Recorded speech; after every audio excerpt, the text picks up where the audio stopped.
Hi, what's your name? My name is James DeMassi. All right, welcome. And tell me about what you do for a living. I'm currently finishing up a PhD in literature at the University of Dallas, where I teach Shakespeare and the ancients. I get to teach Dante, Milton sometimes, American literature.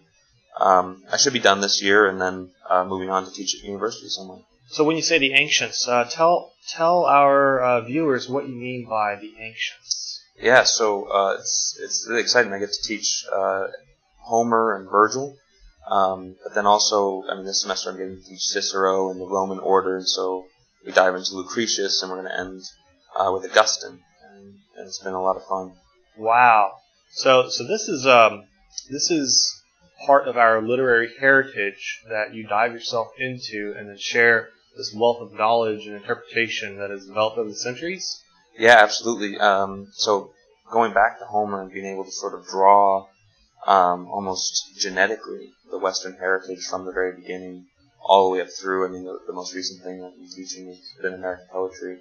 And to see a continuity and to see a development that's so expansive and consistent and always sort of growing, it's amazing just to watch my students respond with surprise that Homer has something to say to them. Yeah. Now tell me, are you able to even follow this continuity into the Christian heritage and the scriptures? Yes, absolutely. From the advent of Christianity, the meeting of Jerusalem and Athens, as it were, has been a resonant theme, and the ancients, and beginning with the ancients, but working through the development of Christianity through the patriarchs and the Middle Ages and up through the early modern period, etc. It's fascinating to watch Christianity adopt and plunder in a lot of ways ancient wisdom, because the truth is one, and that unity is always being affirmed, even in the most contentious dialogues in the Western Christian tradition. But yeah, especially biblically, just to see how the wisdom of scriptures bears out in literature through the experiences of historical and fictional life. I love that imagery that you provide of plundering the wisdom of the ancient Greeks, because you're totally right. Truth is truth. Mm-hmm. And it doesn't matter if you live in 2021 or 1876 or 22 AD. Or AD 22. So tell me, are you Catholic? I am Catholic. And yeah. Tell me, why are you Catholic, and why do you continue to choose to be Catholic? That's a great question. I feel like I always have to choose to be Catholic. Every year I have to remake the commitment in many ways. I was born Catholic. I was the seventh born of a family of 14, so a very large, traditional Catholic family. But although I was raised in this robustly Catholic family, in a rosary and daily mass, I sort of fell off the wagon by the time I hit college, and I ended up getting expelled from college, and I was at the brink of, I would say, losing my faith. I was a thoroughly disintegrated human being, and I went to Spain where my brother is a priest, and I was able to work and pray for a couple months in his monastery, and that's when I sort of made my first adult commitment to the faith. And I would say that the principal reason was that it was the only place in which I could understand myself as a whole. That going through high school and college, at the beginning, I was such a fragmented human being. I was trying to adopt identities. I was trying to, even if I was drinking too much, say, it was always with a view to sort of be accepted and sort of named by my friends in some way, and it was always unfulfilling. But in Spain, I was really able to meet Christ face to face and hear him call my name, and it was the first moment of wholeness that I'd experienced, in my adult life. And that was a moment in which I really was all in. And to this day, I say I have to make the commitment every year, because conversion, I'm always surprised that when I feel like I've made it, I'm right on the brink of another conversion, another sort of discovery of an even more profound wholeness as my relationship with Christ grows. Wow. So it sounds like you went through some peaks and some valleys in your faith journey. And do you feel like this is something that is unique to you, or like kind of normal for the average human being? I think it's normal. I mean, it has to be. The way I watch people around me constantly bump up against their own mortality through suffering. It always resonates with the same question: what's the meaning of all of this? And this Lent, I've been able to lead a group. We've been reading Augustine's Confessions, and it's a remarkable work in which you watch Augustine look back at his own life with its mountains and its valleys, and sort of discover the gradual and continual process of having God replace his stony heart with a heart of flesh. And being able to read that in Augustine, the 4th century patriarch, and in my reading group, all of us guys, and just watching us see ourselves in the same process. It seems to be a universal experience that man is constantly crying out for that restfulness that relationship with Christ provides, and that's a persistent and constant endeavor. Sounds like you're kind of referencing that first paragraph in Confessions where he's saying our souls are restless until they rest in thee. Okay? Yeah, our hearts are restless until they rest in thee. Absolutely. What's your favorite part of being Catholic? The sacraments and the liberty of the sacraments. It's something I really bumped up against in the last year as the sacraments were taken away from us, because of the pandemic, and having to watch Easter Mass last March in my living room with my kids. It emphasized for me that the sacraments are not ancillary to our faith. They're not. They don't affect Catholicism, but they effect the life of the Church. They really do. They are the life of the Church, and especially the Eucharist. And to sort of watch my own Catholic community, my friends, all of us sort of realize that daily graces were absent as the sacraments were not available. And it was sort of, to be able to receive the sacraments again when we did, it was as if I was being given back life, because the sacraments, it can be so easy to forget that they're real. And when Christ, the ineffable God, says, take and eat, he's not being poetic. I mean, it is poetic, but he's not simply trying to get a rise. It really is, take my life into you. And that to me is the greatest gift of Catholicism, is being able to approach, being the sinful, broken human being that I am, to be able to approach the ineffable God and to receive him bodily, physically, according to the kind of thing I am, is profound. Yeah. It seems like with this pandemic that we've been in, for all the horrible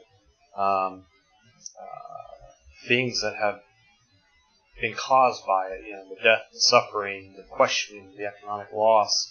It seems like us Catholics, some of us, have had this little epiphany in our faith that we're rediscovering something as it's taken away from us. Just by seeing the absence of it, we understand in a different fashion the magnitude of the very thing. Yeah, I think that's a really great observation.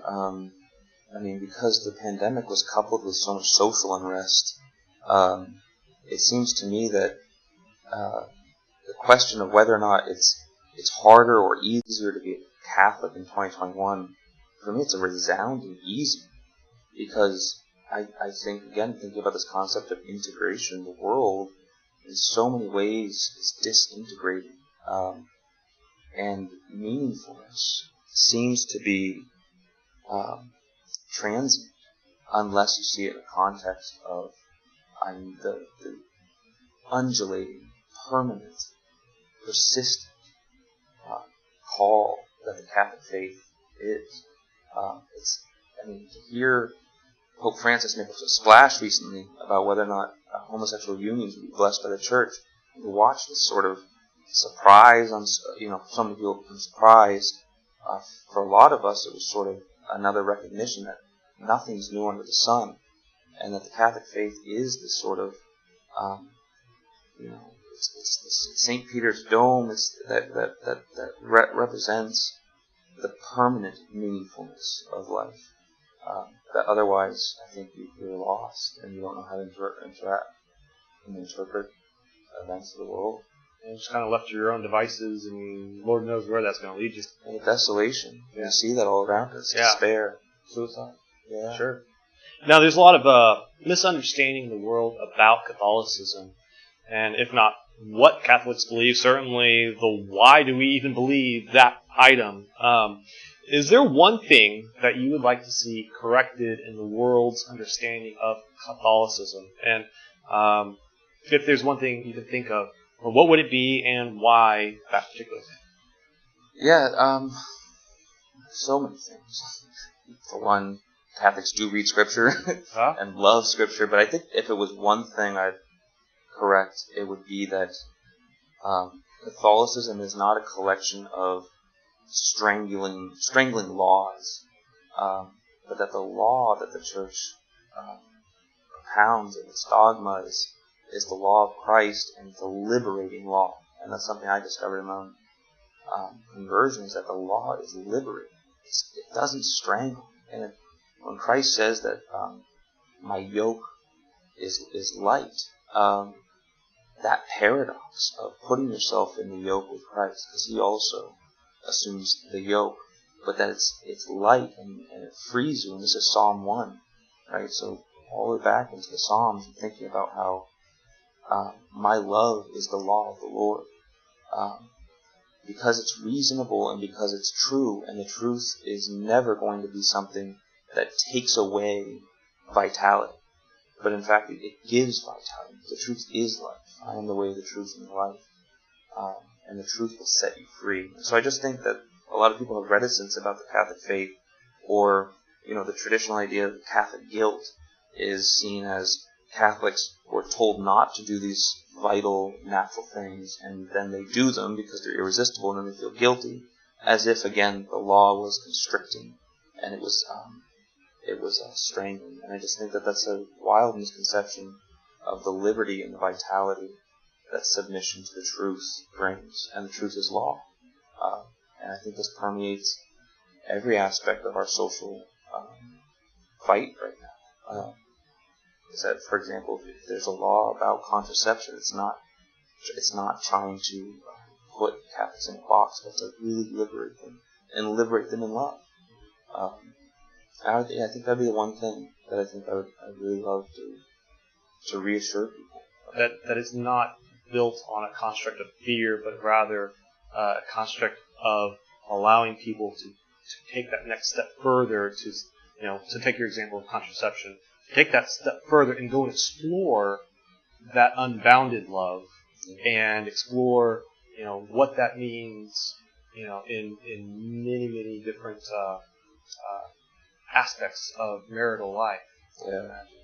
Yeah, I mean, it just unlocks the true nature of love, right? That marital love is a gift, and if you pour yourself out 100% in the image of Christ, and you're not constricting your gift by holding something back through artificial contraception, it does free you. I mean, that influence of grace will liberate you. It's like you have superpowers. You'll be able to love your spouse in ways you never imagined possible.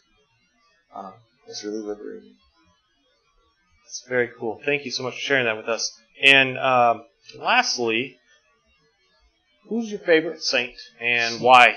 Why that saint? That's such a hard question. But I was warned I was going to get this question, and it's caused me anxiety because I have so many favorites. Currently, at the moment, Saint Joseph is my go-to guy, and the person I've been talking to the most. And because, especially in this year, Saint Joseph, I've been reflecting on his presence in scriptures and in the life of Christ, and I'm just struck by how manly he is. I mean, he's such a model of quiet masculinity, in which he's manly. That's true. He is this guy manly. I've never thought about that.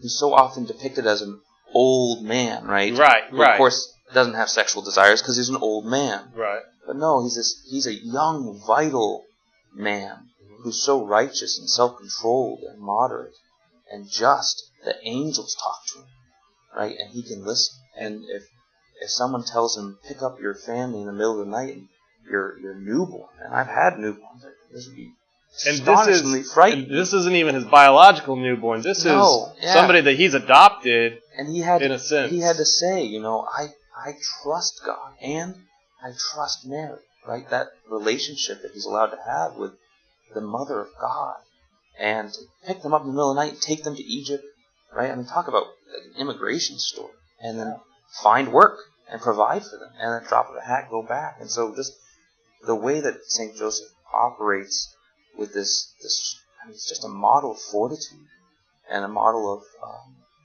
temperance and wisdom.